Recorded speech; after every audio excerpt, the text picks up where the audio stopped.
Good people, what is going on? Another episode of the All Go Podcast. I'm your host, Desmond. Thank you for tuning in.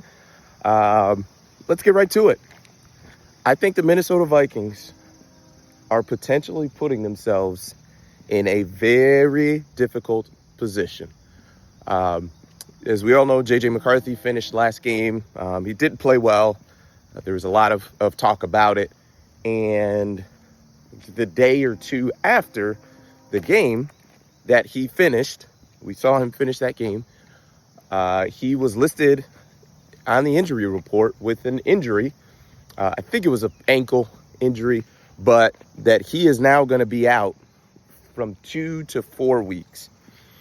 I looked at their schedule. The next couple of teams that they play is, I believe it's the Bengals, Steelers, Browns, and the Eagles in that order.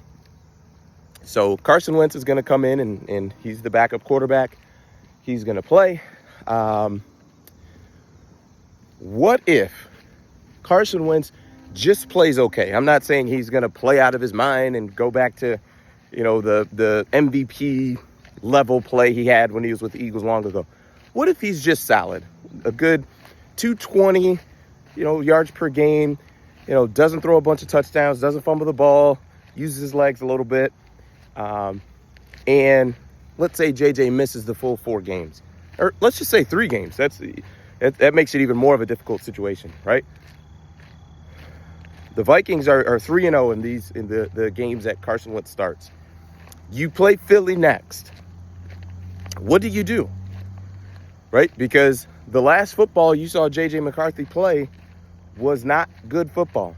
And he's young, so I get it. I'm not, by any stretch saying you got to write him off and that his career's done, nothing like that. But how do you make that move and look at a guy like Justin Jefferson and say, hey, we're doing what we need to do to win, right? We're trying to win a Super Bowl this year. Like, how do you make that case to him without it looking like a complete lie in his face? He's like, Coach, we're 3-0. Wentz is taking care of business, right? That is potentially difficult. And also, to go back to the JJ injury thing, when did that happen? Maybe I missed it, but I thought we all saw JJ McCarthy finish that football game. So, conspiracy theory mind for me is that JJ looked overwhelmed, which I actually have a video about Arch Manning, similar. And I think they wanted to kind of pump the brakes on him a little bit. Like, hey, we just need a little bit of a reset, which I actually think is not a good move because Joe Burrow gets injured. So the Bengals are playing with a backup quarterback. And then, like I said, the next 2 games are against teams that I would say you have a better roster than. And this is not the time to sit him out. So I think it's odd. I think that's what they try to do, that they're in the process of doing, is let's sit him down a little bit.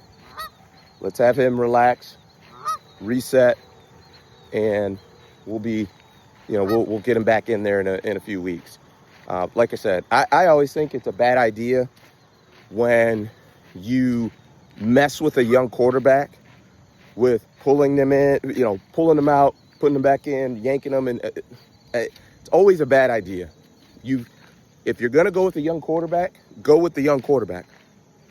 Give him the confidence to know, hey, we don't want you making mistakes, but there is some risk involved in playing the quarterback position. And we understand that. We get it.